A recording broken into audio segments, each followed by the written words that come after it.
Okay, and you can hear me all right? Very good.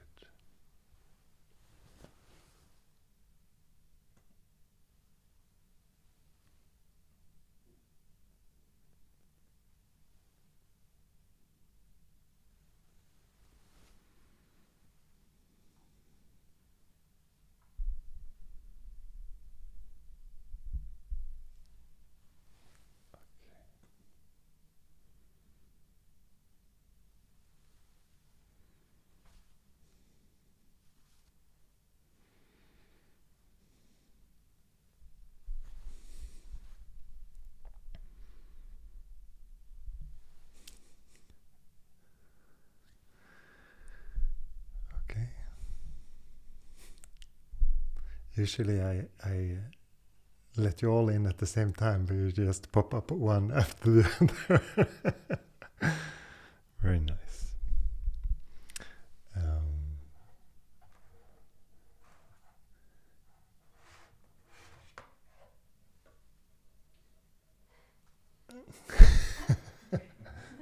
See them? Very good.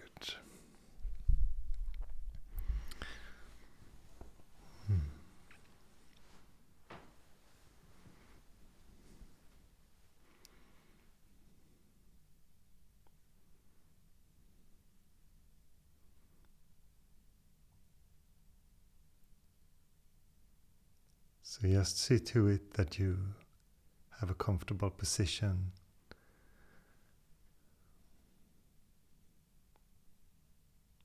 Close your eyes.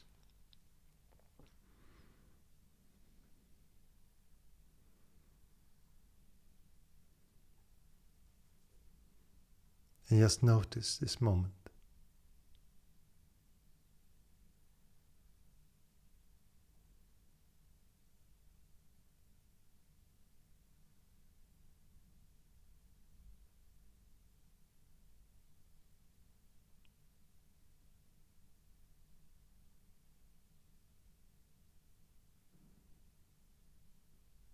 It is a noticing that has nothing to do with thought.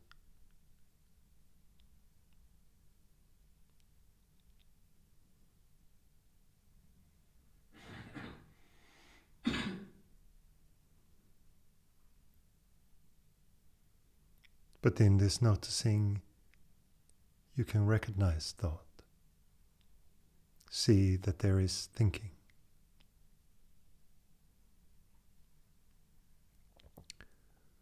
There is the expressions of the body.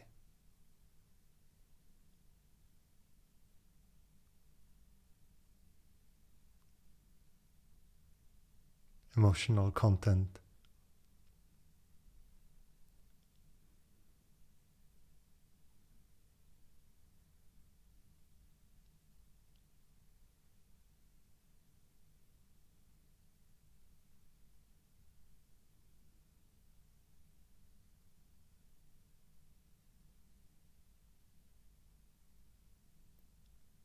Whatever comes through the senses.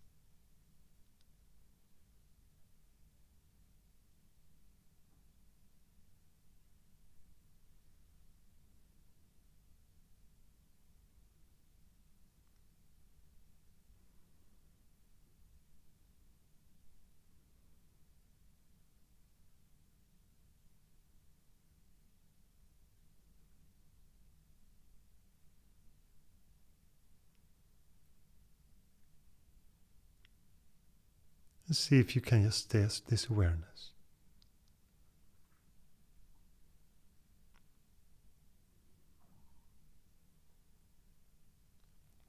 The recognizing of what is.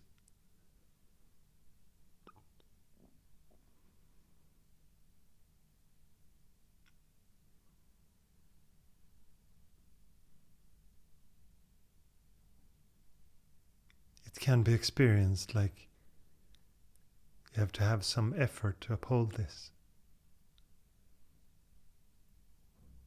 But that is just because of your patterns of going with the mind.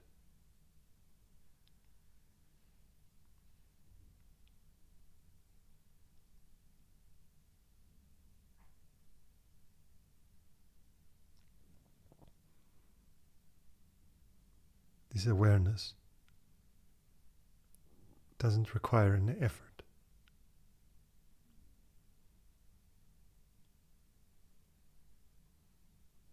It just is.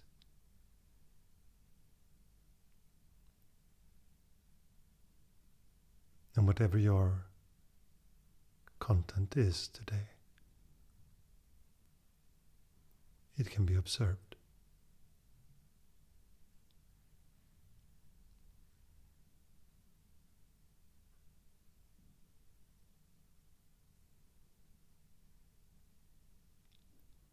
And whatever your mind tells you about your situation or your mood,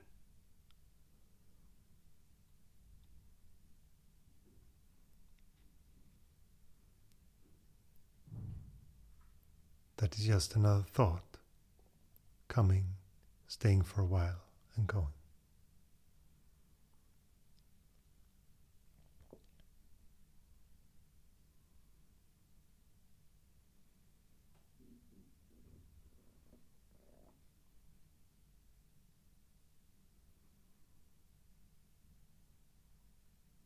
You are free to believe whatever you want, but recognize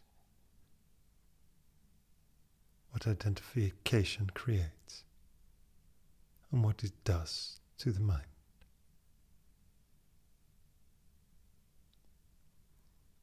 And as soon as you let go of that, if you're only for a second, allow the spaciousness of being,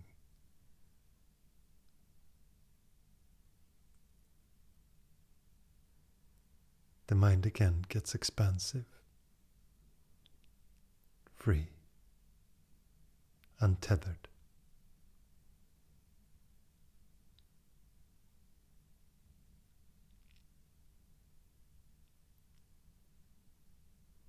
This is your secret.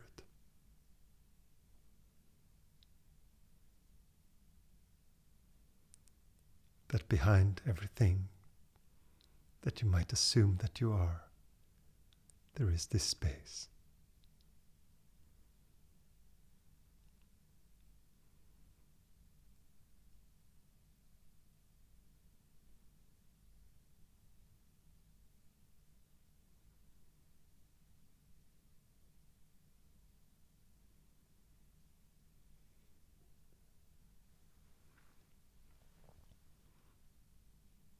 It is to recognize freedom itself.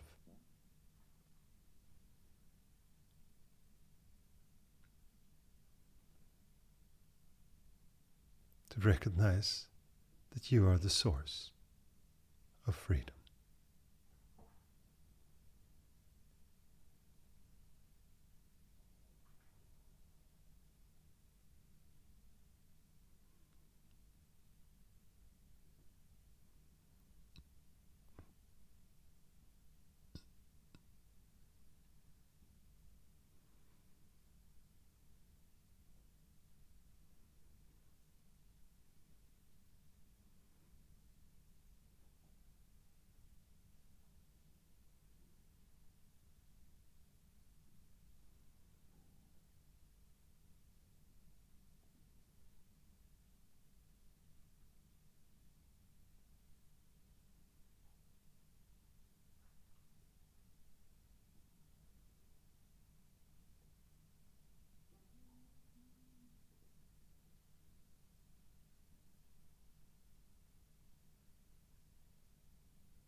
You don't have to fix your mind.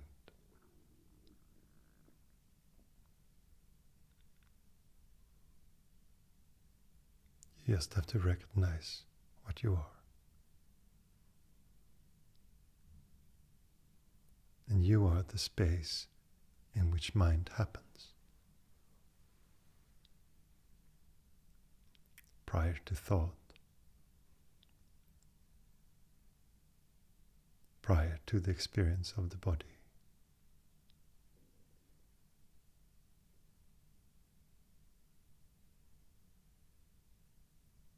Prior to emotion.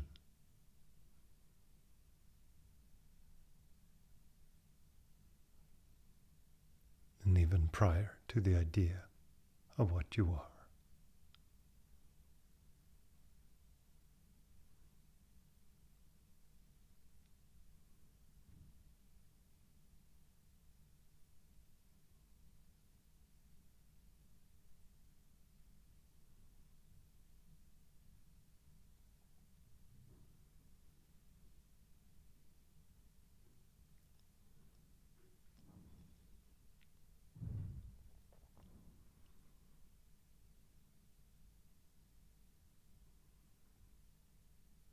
You can relate to the world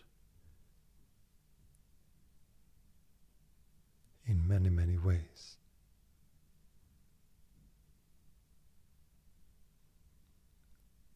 You can construct strategies, try different approaches.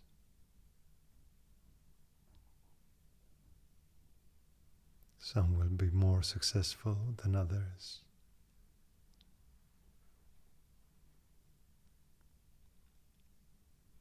But every strategy needs to be upheld.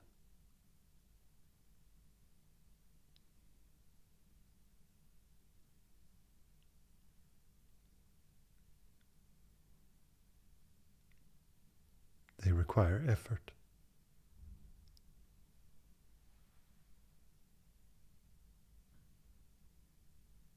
And true meditation requires no effort.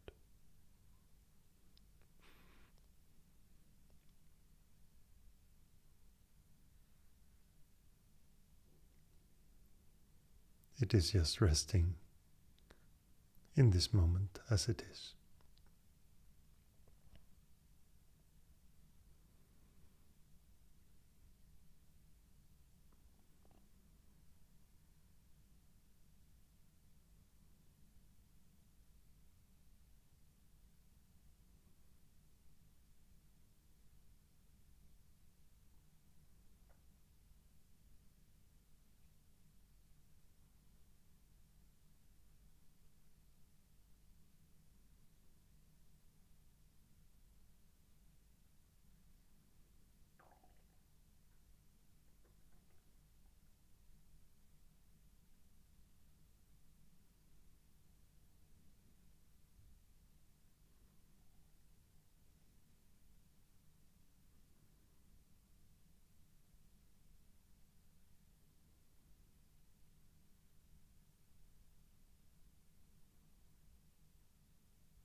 This is your reminder.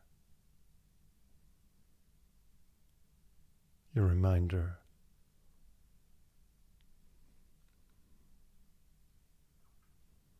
that you are already beingness. Your reminder that there is nothing to get.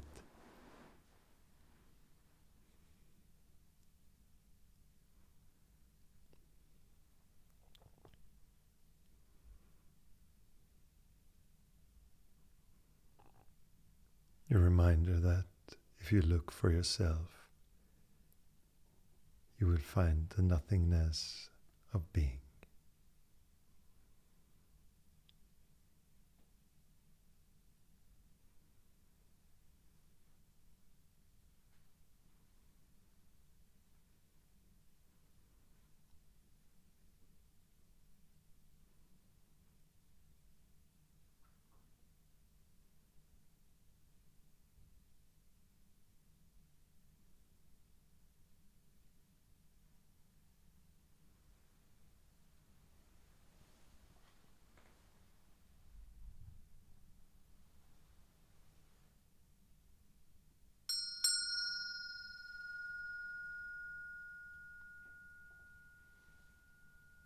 You can open your eyes,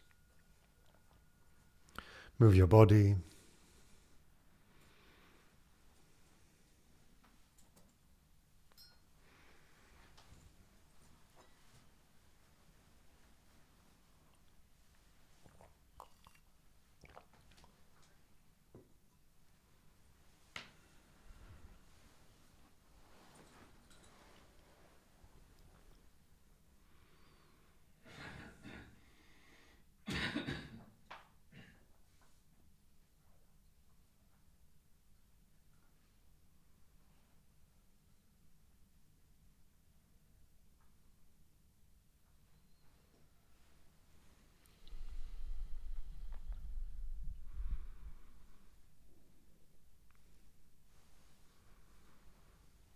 the identified mind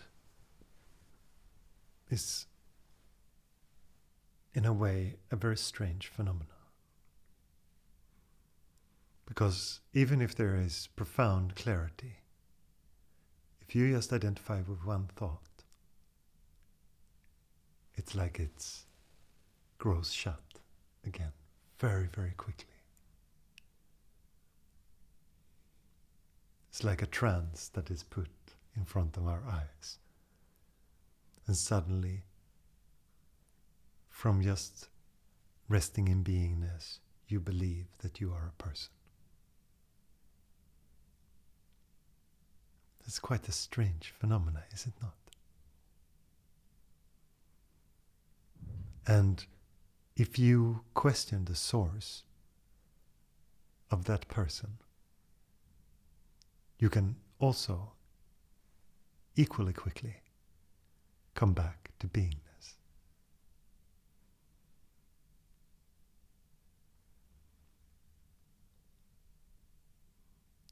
It's like jumping between worlds.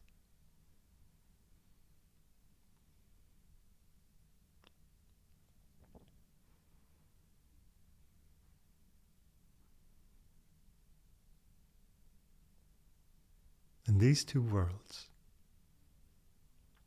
have completely different properties.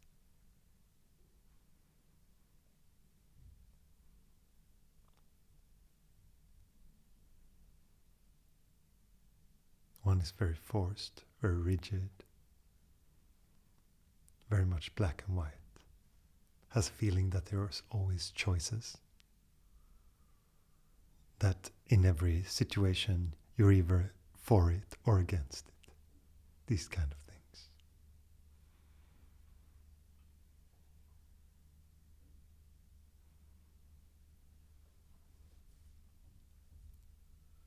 But compared to the identified mind, beingness is very, very simple. Because in beingness, life just happens. There is a freedom that there is no one happening, the life happening for.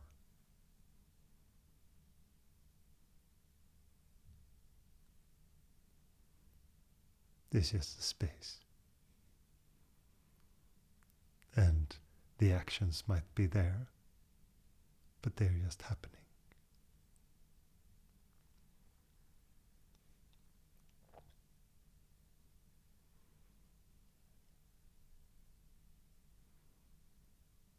And all people move between these states. But most people are not very direct with what it is. So even the states of beingness is very quickly turned into something. If you enjoy a moment completely, you don't want to change anything. You will start to rest as beingness.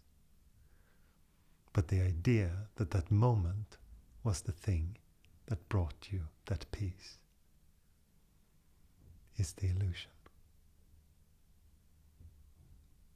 It comes from beingness. It comes from your acceptance of the present.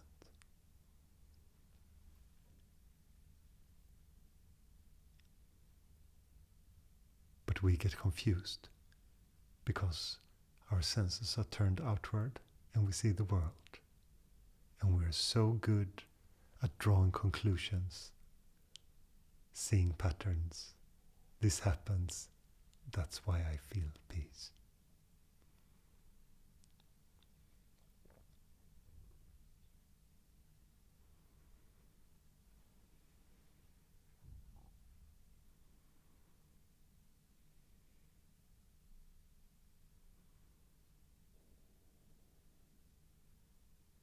And the beauty of sadhana, the beauty of meditation practice,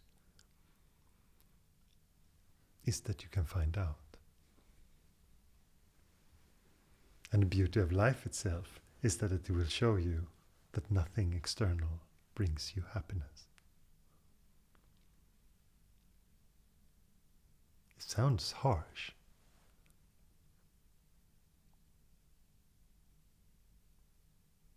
It sounds like there's not much out there. But it's not really like that. They're beautiful experiences. This play of shapes and people and sounds and forms is quite lovely and fun. But the source that makes it joyful does not come from the outside. That's all we're saying.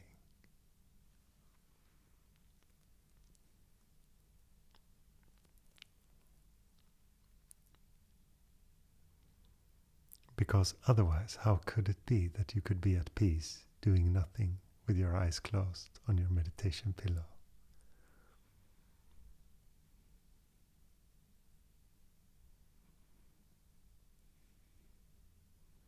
Because everything is here. You are the world.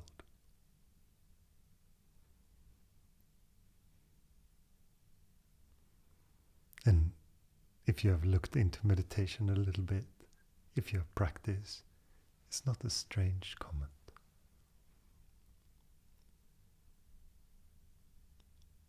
It starts to just feel like a normal thing.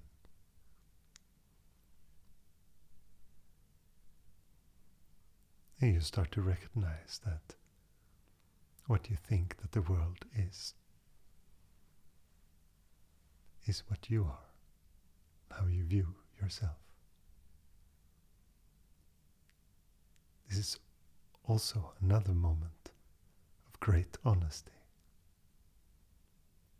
It's easy to point your finger at others, saying they should behave better, or they're unjust.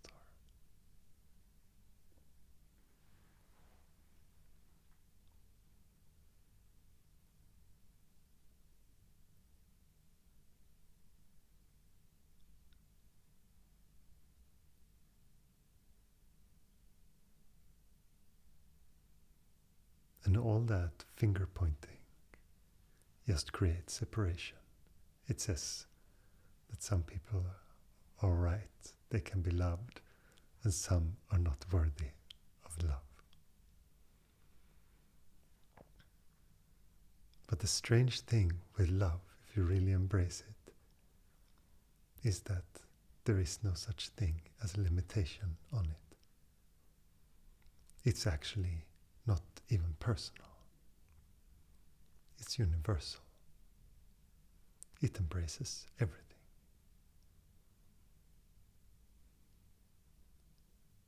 It loves the unlovable.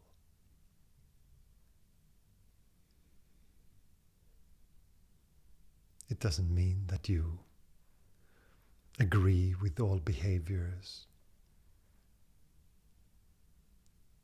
but your approach to it comes from love.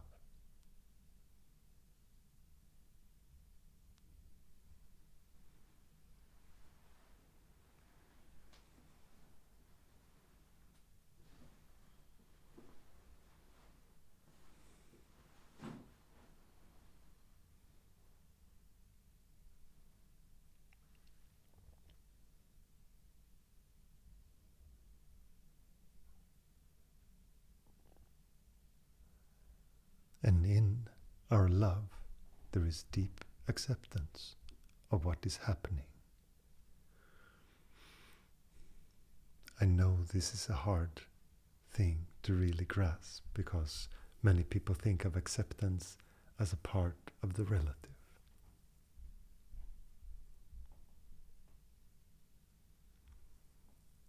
That you have to accept the content of things instead of just that they are happening.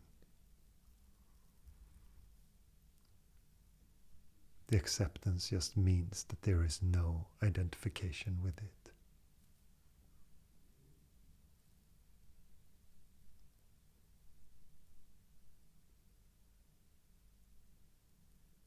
And that there is love.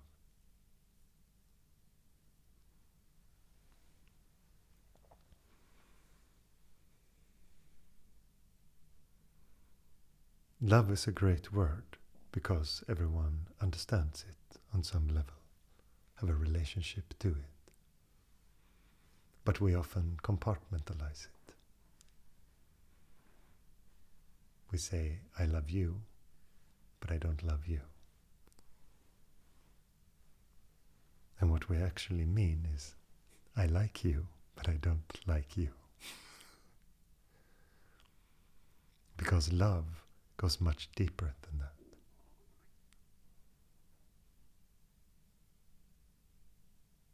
It is the understanding that we are all connected and the same. No matter how broken, how perverted, how wild, we are the same.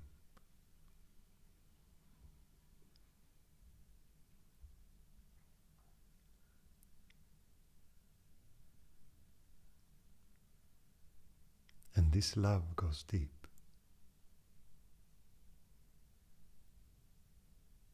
Because what you say that you cannot accept in others, then you cannot accept it in yourself.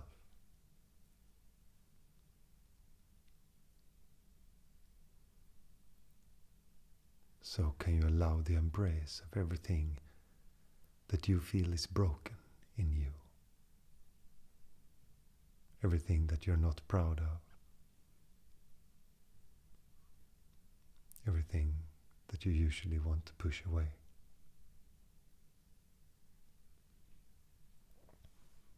Can you say to it, come? You can be here, in this moment. There is space for it. There is love.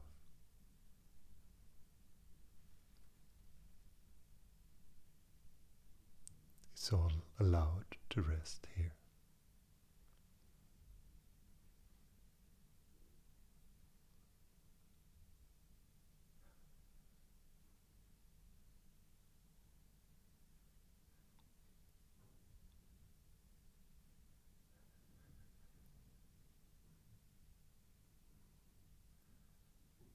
This kind of radical love is what really heals us.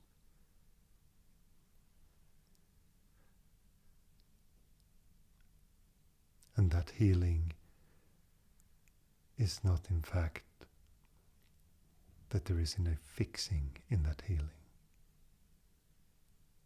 It's just recognizing your nature.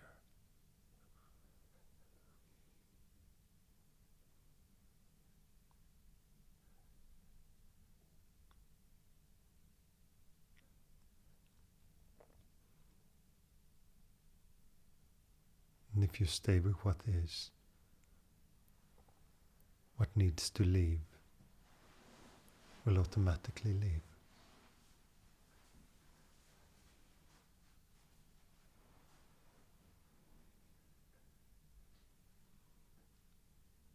You don't have to go into some rigorous process. Beingness provides.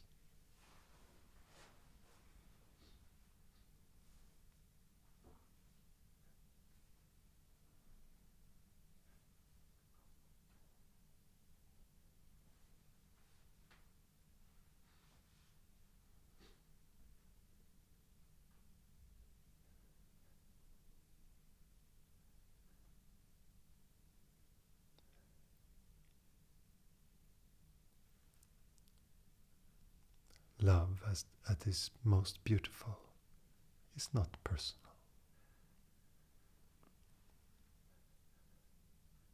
It's its most intimate when it's not personal at all.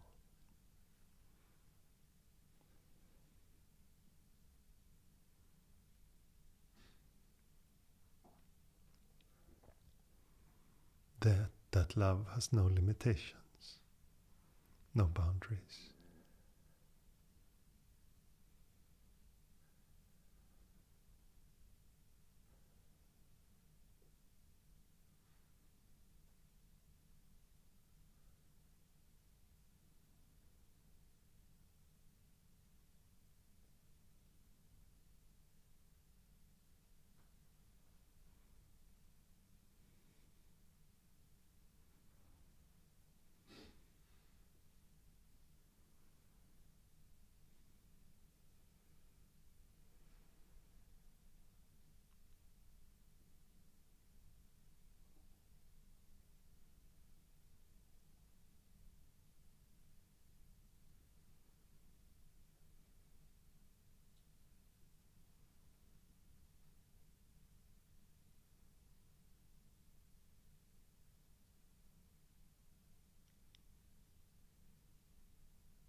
We have this experience of the body,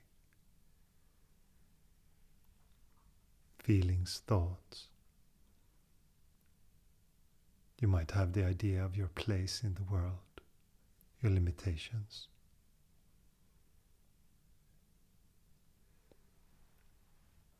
But as soon as you touch this,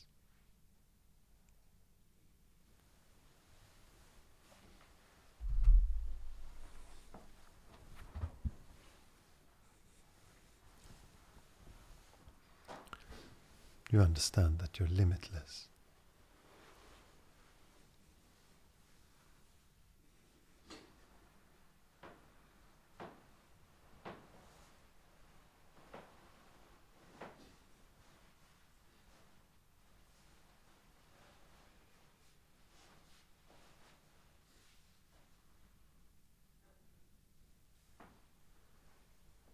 Yes, I think Cecilia has a question.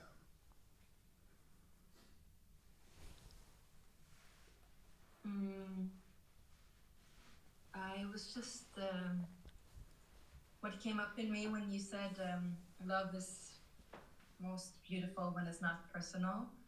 I think I know what you mean, but I also want to share what came up and ask if you could maybe define it a little bit more.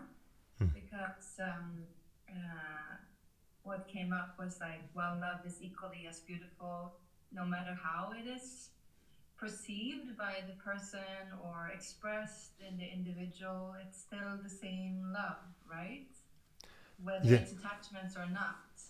Yes, and what I mean when I say that it's not personal, for most people they project their love onto something, and that is the same love. The only thing is that there is a limit on that, because you can say this love belongs in my connection to this individual or in this context. I just want to point out that it comes from you. It doesn't taint any of the love that you feel for a person, or you might feel for a teacher, or whatever it is, for teaching, whatever it is. But the deepest understanding of it is that you are the source of that love. This is what I'm pointing at. Yes. Thank you. Because to me, I just saw this how, like, even when we are projecting our love or our anger, our shame or guilt or whatever's happening, even when people are screaming at each other at supermarkets, it's still that love.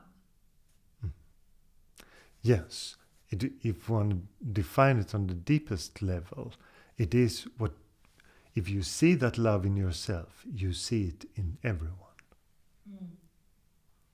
Even if they might feel confused in the moment or very angry, or they might be completely taken by something, but what you see in them is love.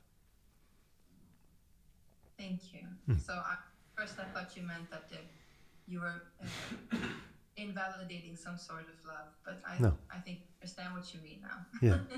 Yes. And thank you for your question. It's good to clarify this, because love is difficult in the way that everyone has a relationship to that word, and it can be very, very personal what that relationship to that word is and what it means. So very good that we got this clarification.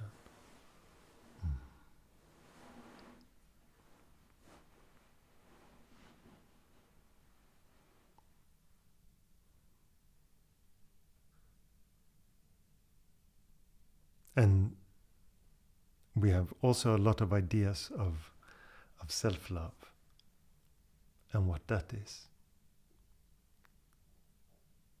I think that there is a saying in that if you're going to love someone else, you have to first love yourself. That's what people say, right? So then the question is there any others?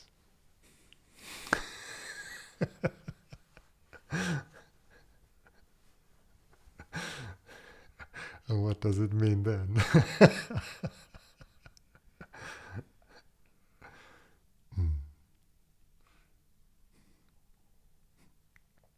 Because you are the source of both the self-love and the love of the other.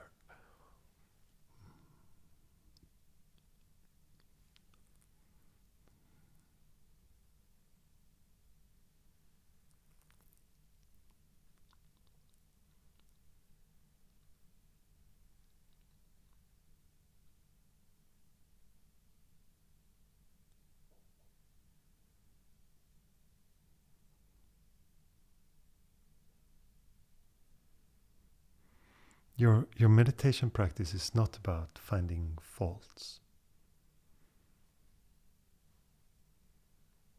because you don't really need that.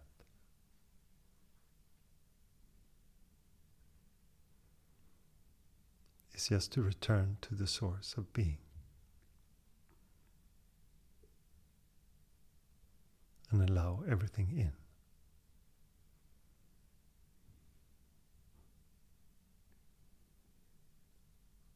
On a surface level, there can be a need for some analysis and maybe some self-critique on some level. But if you really look for the source of things, you find only beingness.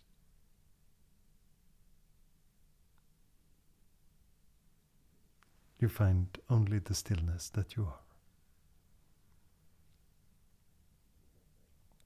You can say, I have this personality or that personality, these tendencies, this temperament.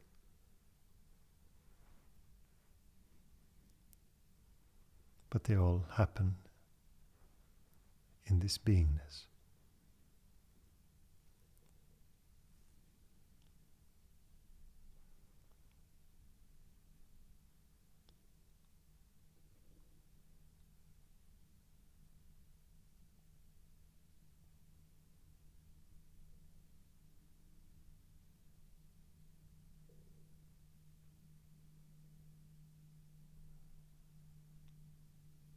And it's not about being clever. I think many meditators try to be very, very clever, to have a really good strategy.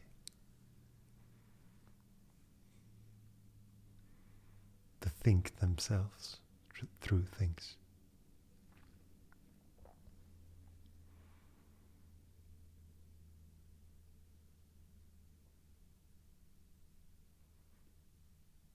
But you don't need to be that clever. Only sincere and very, very honest.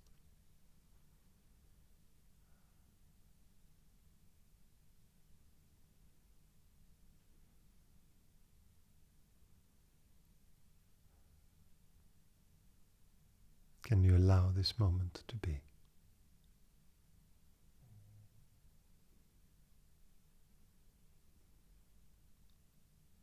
Everything you carry,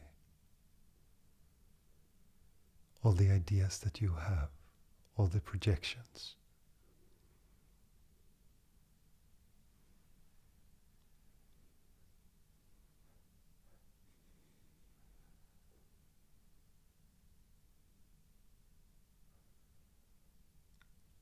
into this space of awareness in this moment, can you allow that completely?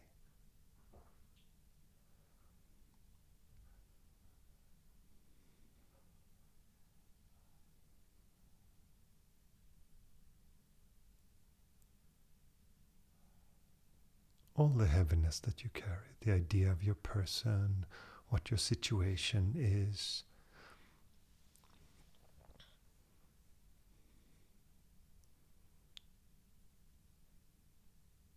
your unworthiness, whatever it is.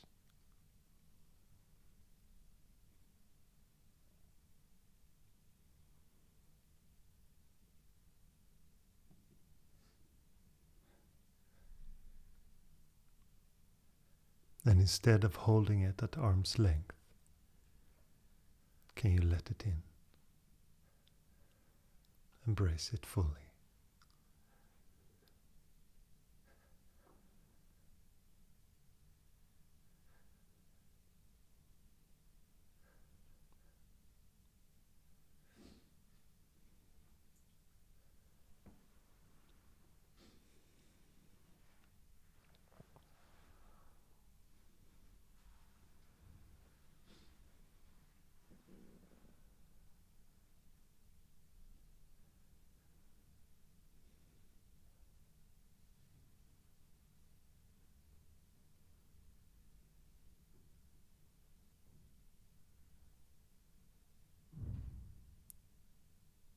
The resistance to it can be subtle.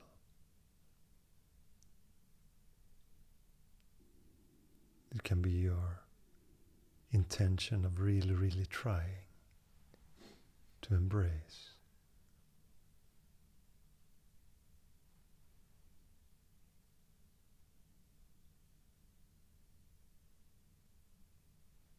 Because the force of keeping it away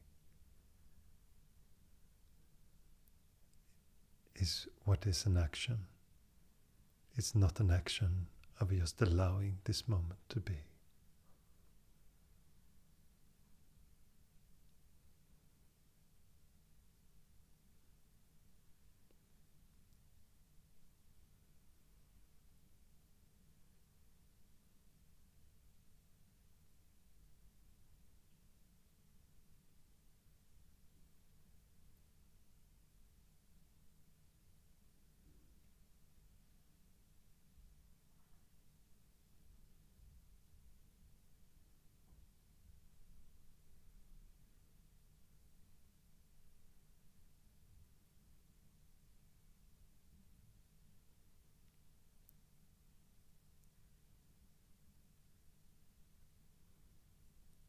I get the question often, how do I surrender?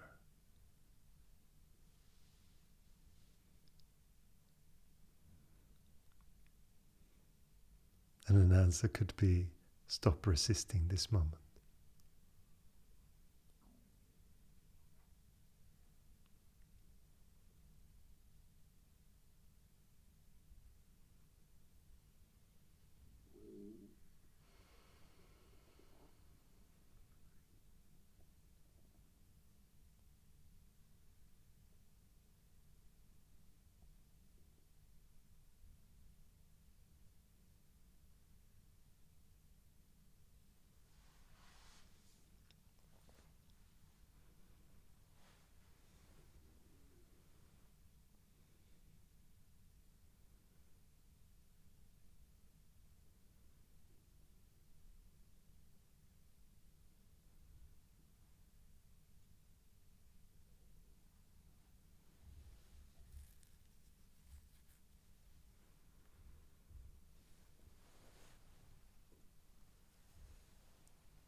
You might have doubts that say, I need this or that to be able to do that. I need more of this. I need to be more peaceful. My mind needs to be more quiet. I need to meditate more. I need to do this before. It's going to take years. Blah, blah, blah.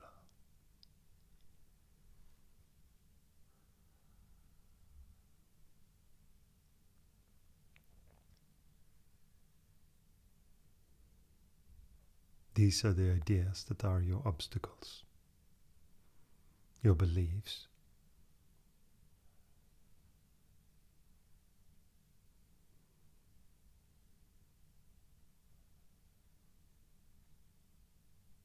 We think that they will do something for us, so we hold on to them. Fear usually is the propelling factor.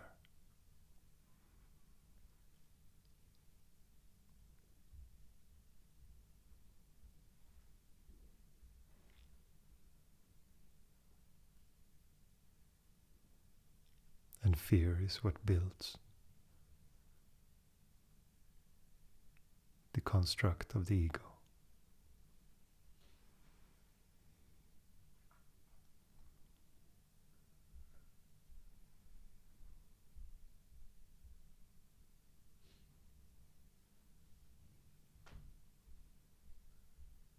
But the awareness of the mind, the awareness of fear itself, again creates space.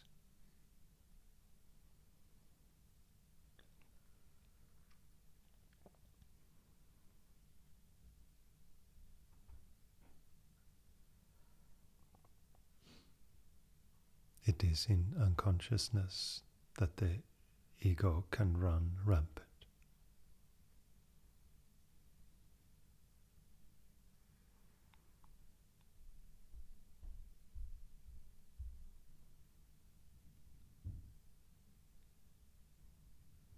If you recognize this moment, if you recognize thinking, recognize the expressions of the body,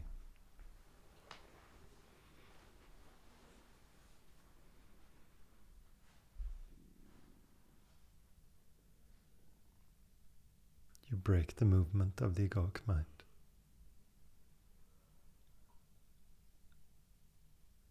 The only challenge when the ego gets less freedom to roam about in unconsciousness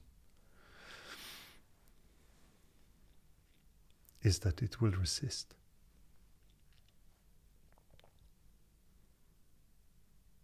And it's common to be a bit scared of this resistance. The mind tries its ways to stay relevant.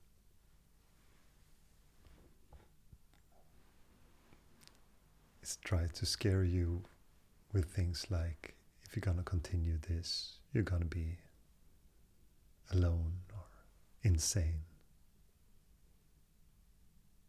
Because it doesn't want to give up its domains. It doesn't want to give in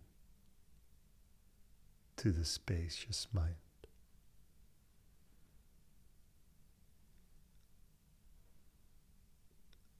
But its resistance is futile.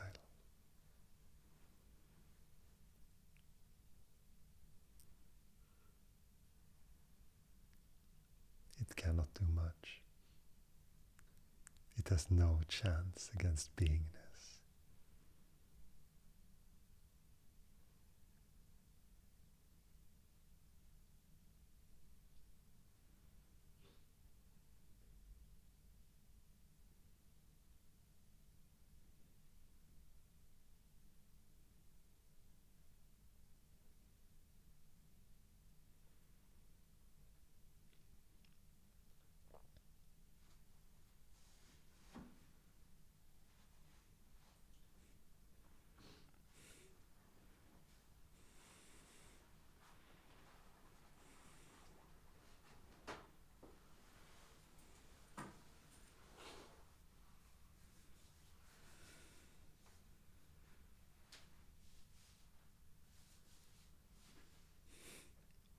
it's actually a rigged battle between the mind and beingness, because only one side can lose.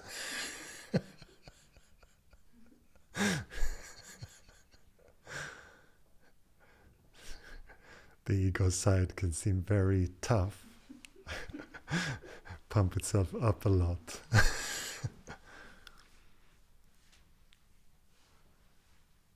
But it's actually not even close.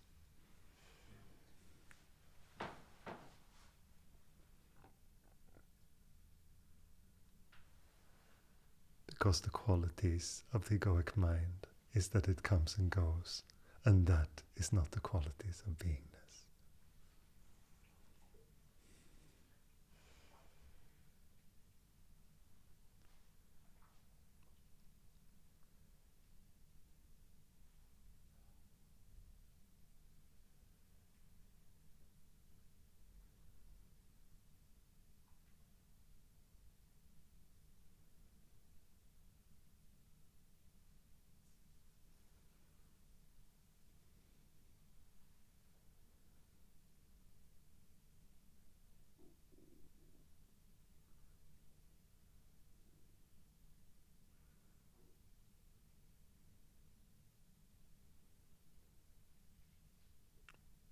And also,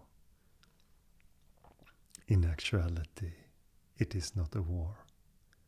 It's only one side that plays the game of war.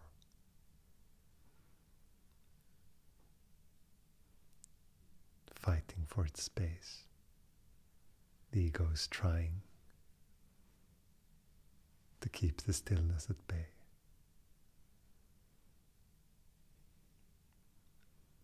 But it's like trying to stop the ocean with a broom. You can go down to the beach and you can work the shores, but not much will happen.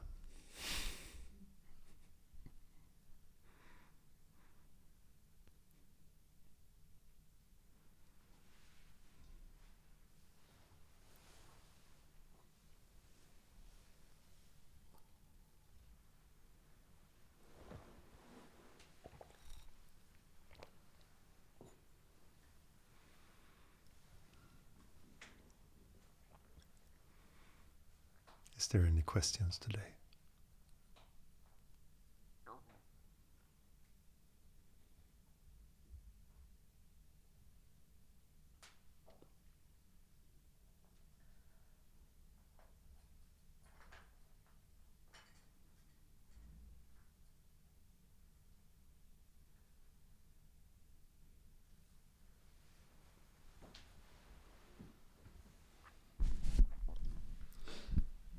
Yes, Anders gonna ask a question first, and then you, Cecilia. Actually, I'm not gonna ask a question.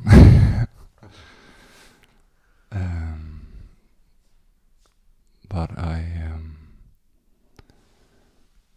had this sense today that that there have been so many times in my life where I didn't express gratitude when I felt it. And I just wanted to express how immensely much gratitude I feel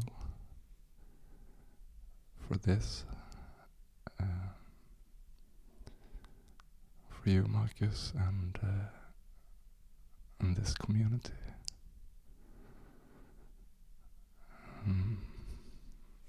It's just so beautiful.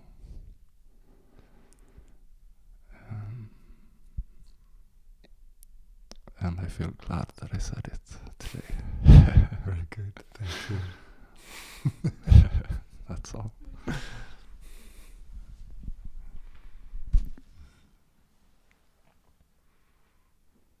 good.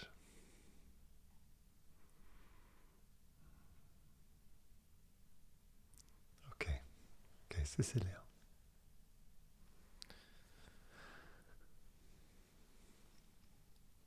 Oh, that was very, very beautiful. Thank you, Anders, for saying that. I wanted to share that I've noticed the last years, maybe last 2 years, I've been noticing less and less fear of fear. So that with the saying like fear no longer feels dangerous. I don't care that much about fear anymore. It's okay for fear to be around. It's okay to feel fear. And it's not like, because it used to be like, oh, fear is toxic and fear is connected to the ego. And I had all these explanations and programming of like New Age community in my mind about what fear was. And also from,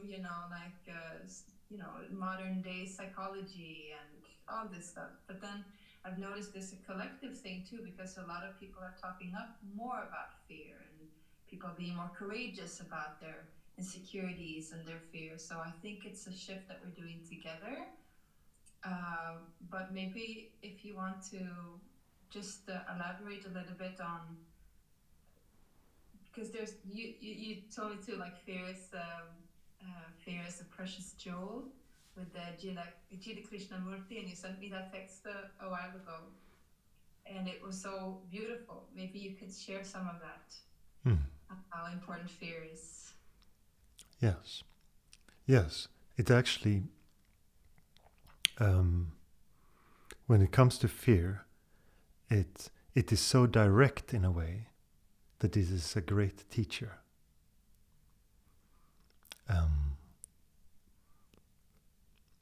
It shows you very plainly what you're stuck on and what you identify with. Usually the expressions of fear becomes very, very, in the beginning is a direct fear, but your behaviors from that fear become very complex and they don't feel fear-like anymore. If you ask most people, they would say, I don't feel fearful. But they have so many actions that spring out of fear. But it's so normalized that we think that is just another.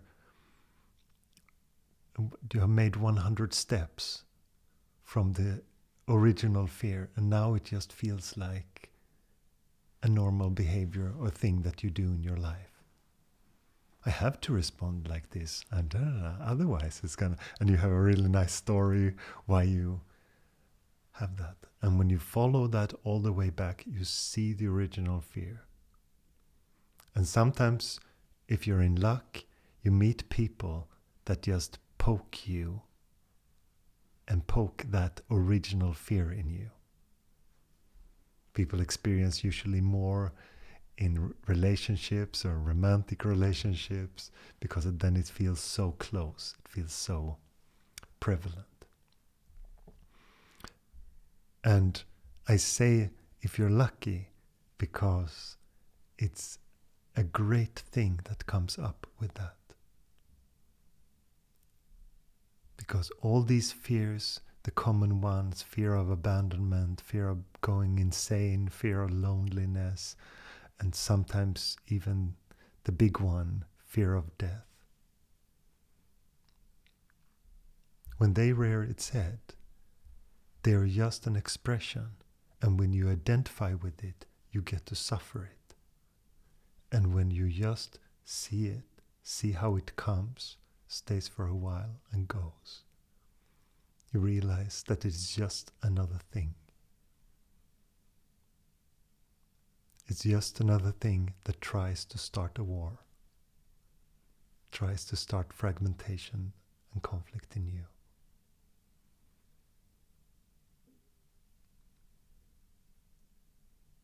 And it is true, as you say, if you practice and you take your sadhana seriously, fear will change. It can have all different qualities, but you won't have so much fear of fear itself. You will be able to be with it, allow it, and sometimes even get inspired by it in your sadhana.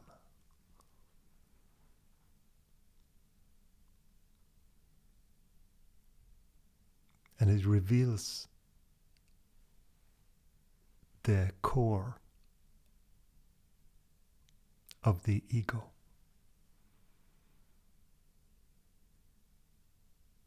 Because the fear of death is not a real thing.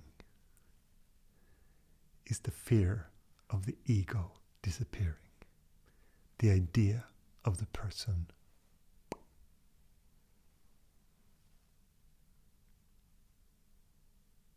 And as Ramana Maharshi so beautifully said when his devotees said, "Master, don't die, don't leave us." And he says, "I am here, where can I go?"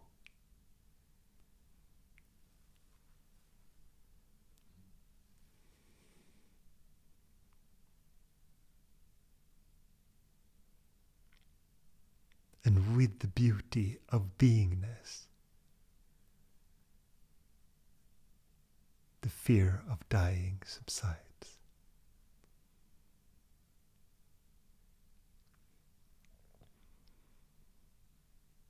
The naturalness of the body, being born, staying for a while, and going.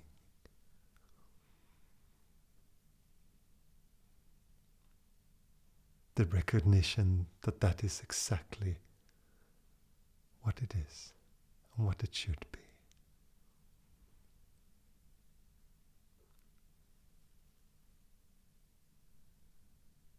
The movement and the changefulness of everything is natural.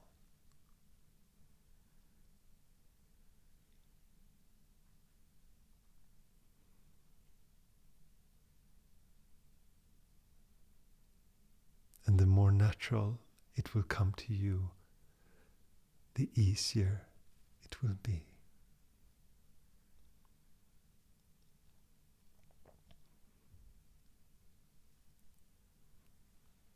And the acceptance of those fears and of the big fear, the fear of death. And when you recognize that it's just another thing. It's just another phenomena rising and going.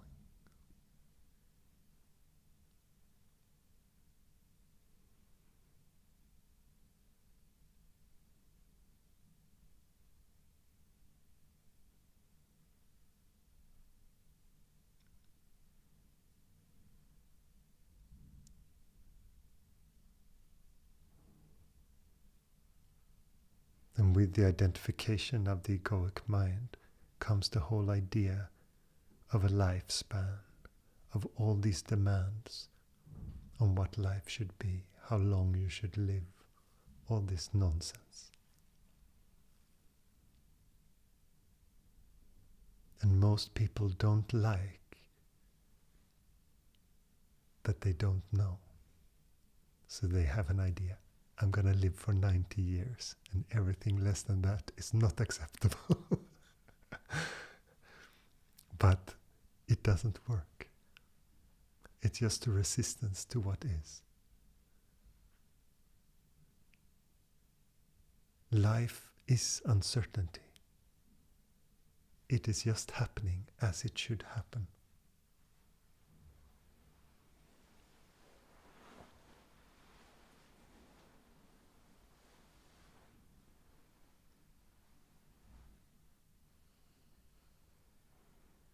And just be with that and see what it does.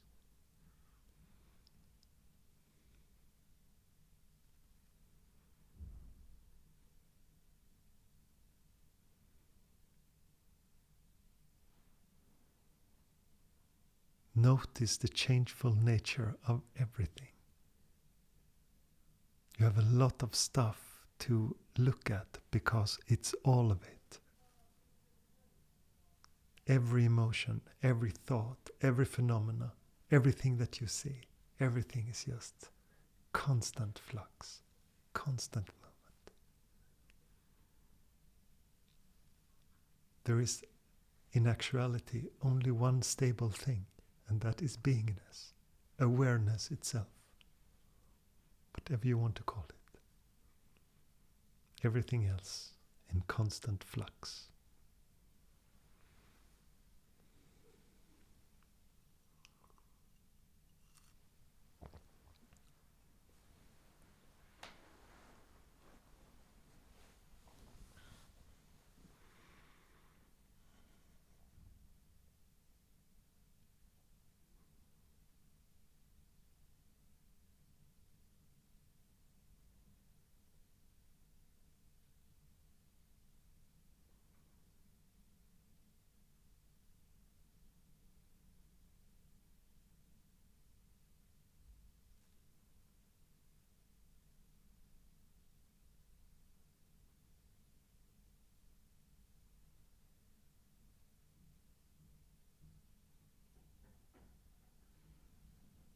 Yes.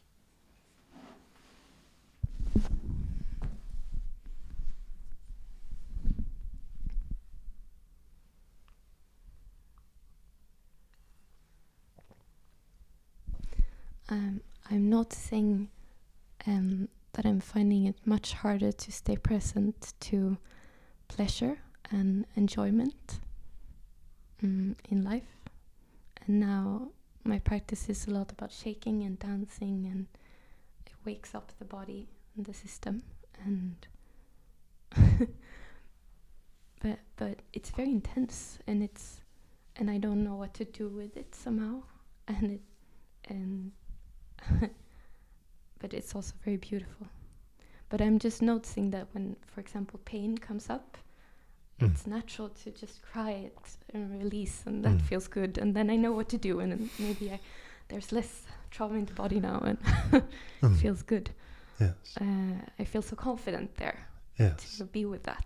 Yes. But with pleasure, I feel like a beginner. Like I don't. Yeah. Like it's actually it's so intense sometimes. I want to tense up against it. Is it like? Do you just?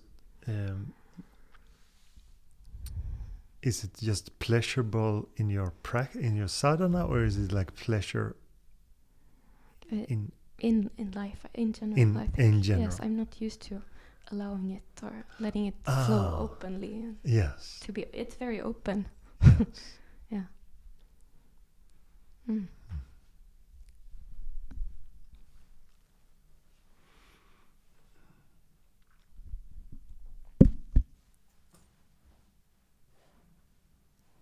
But what part, so when it's pleasurable, for many people, that is like the only time that they're really present with something, because they enjoy the moment. But you feel uncomfortable with it, is that? Yes. So just so that I really understand. It's also beautiful. Yes, there are also, but not too much. Then I tense up. Yeah. Somehow. There is not full acceptance of it. No. But usually when it comes to those things that we are given that just feel nice, it has also to do with, can I accept this? Am I worthy? So that is, and that is a big one for many people. There's so many people who can't take a compliment, or, this very superficial things, because they don't feel worthy of it. And that is also an extension of just allowing beingness, because then you cannot really allow, because beingness itself is an amazing experience on the experiential level. Usually feels really, really good. And it feels like all the love in the world is contained in your heart suddenly, and things like this.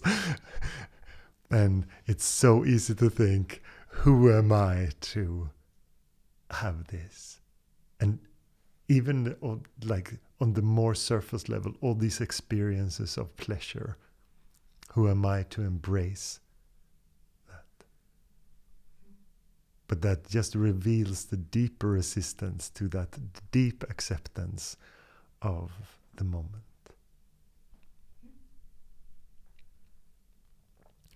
And since you are aware that this is happening, I don't feel like I have much to say to you.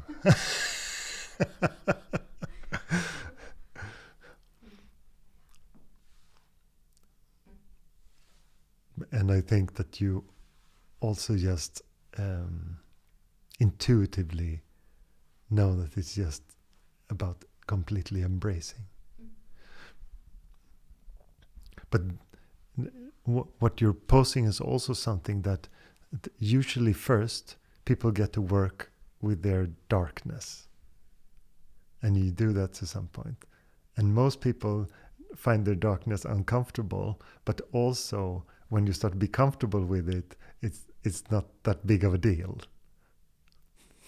But then the light comes and things start to come to you, and the openness of it, and things that you might not have had access to before is suddenly just shown to you or given to you very easily because you don't care so much about it. But then the next challenge comes, and it's coming in.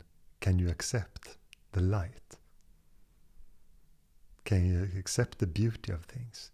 Can people who want to give you, can they be allowed to give?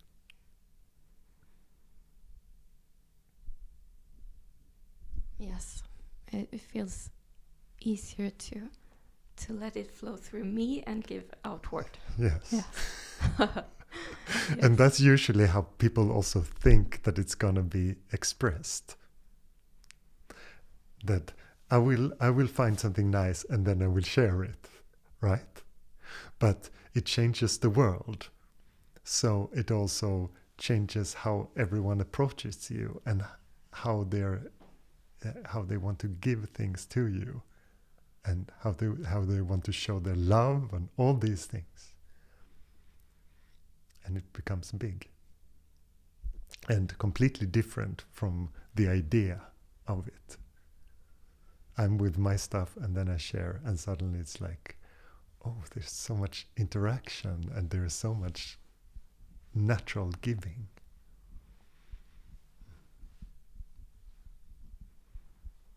You'll get used to it.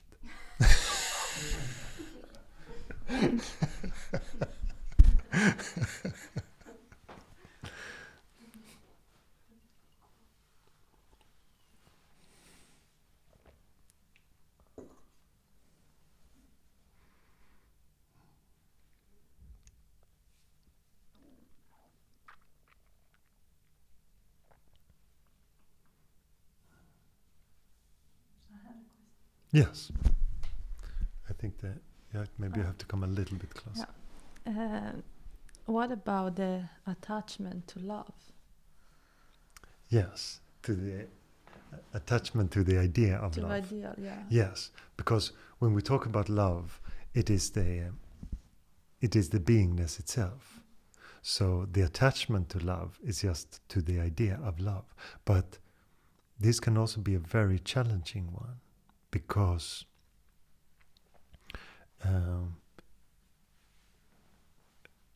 if the moments that you really stay with this deep love are limited, you can get really, really addicted to those moments, and you want them again. That's usually the case. But the problem with this wanting is that it has nothing really to do with the experience of love. It has to do with the idea of that experience. And these things are usually confused. And when you realize that, you start to give up that idea that it should come in some way. And last time I did this in this practice in this order, and now I'm going to do it again because I want the same experience. That is usually how the mind, this mind that likes patterns, work. And when you start to recognize that that is not happening, then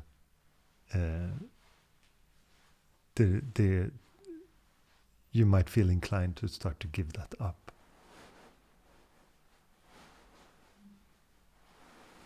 And then the chances of that experience is coming is much greater again.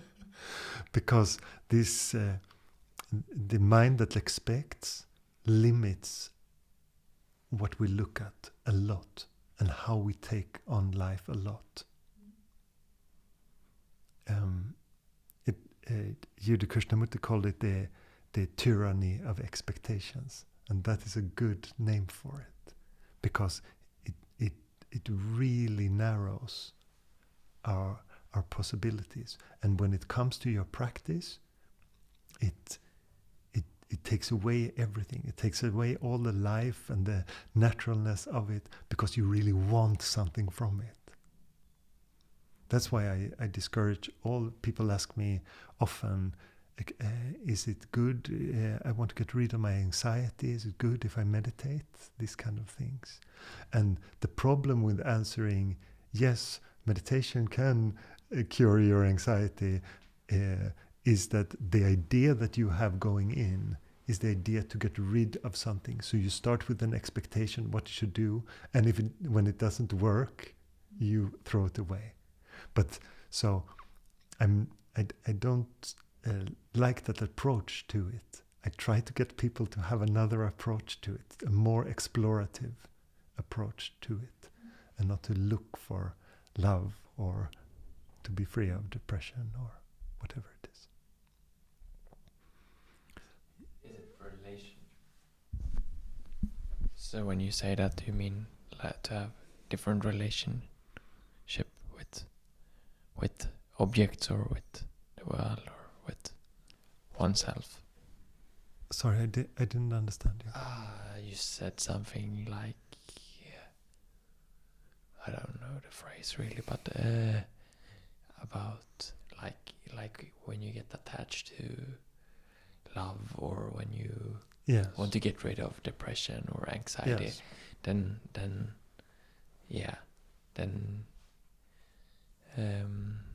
where it's at, it's our relationship towards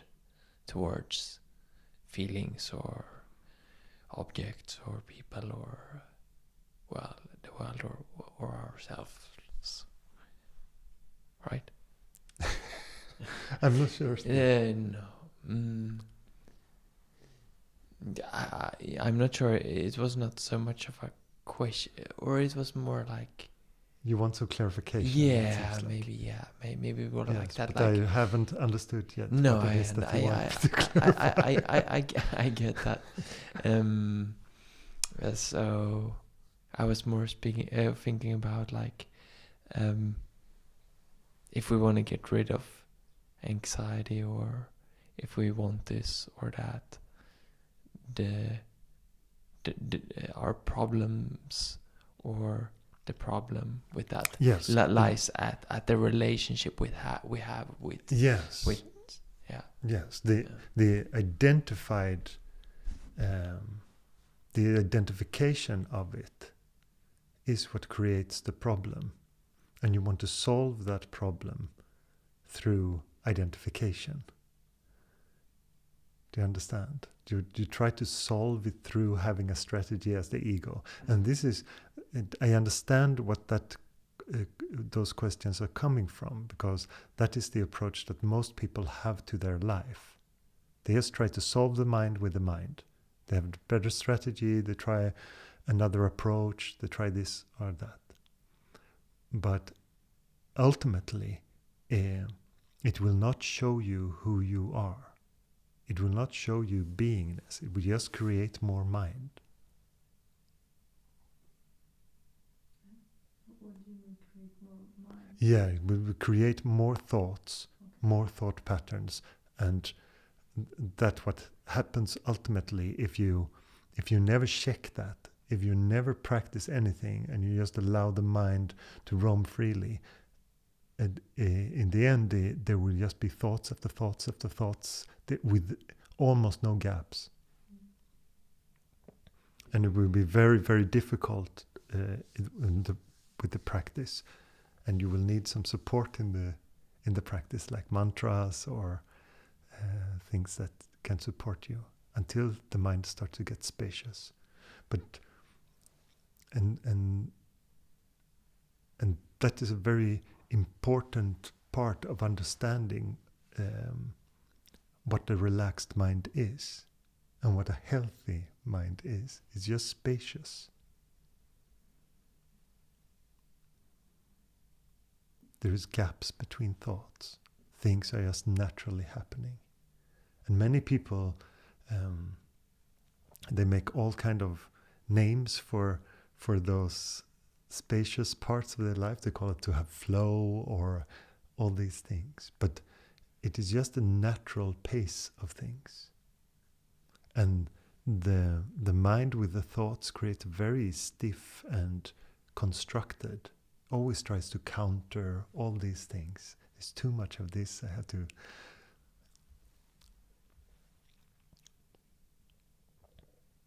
Following all these patterns of trying and creating more thought. Yes. Some or quite many times it feels like one has I mean, this sounds ridiculous, but it sounds some kind of a breakthrough, and then you get into and then it feels like you get into bigger challenges again, and then kind of there is another breakthrough, and I mean, and then you think you're free, and then or freer, and then there comes another one, and and so it goes on. Yes, there are two things that can go on with that, but because the egoic mind can also get very much into the practice, and you start to get hold of it like an idea of, yes, I'm getting more and more free. My vasana is finally coming up to the surface. But for some people, they just get stuck in the idea that the tension of the egoic mind that builds up, that just happens like a cycle. And then they break it down. They could have to cry, or they do their practices. And then again, the tension starts to build, and not much is happening. It's just a loop of this behavior. And you might have the feeling, I'm on a spiritual path, my vasanas are leaving, but you also have a sense, I'm stuck. There can be there's a more subtle sense that says that. And when the vasanas are really leaving, it's usually that the mind starts to be quiet. It's quiet, and you sit in your meditation like, whoa, it's really quiet. And you go about your daily life and say, oh, there is not much thinking. And then the rumble from the depth starts, and your old stuff really comes up. Usually in a form that you are not, is not what you think usually. You think that you will sit on your meditation pillow and your old tendency will come up and there will come a tear. But it's usually not like that. It's usually that you think that the external world is changing in some way, that people around you are behaving in some way that really disturbs you. But it just things are coming that are in sync with that fear that you have, with that pattern, and wants to come out. And that's usually how the expression of it is. So the lovely thing with the real practice is that it's really messy.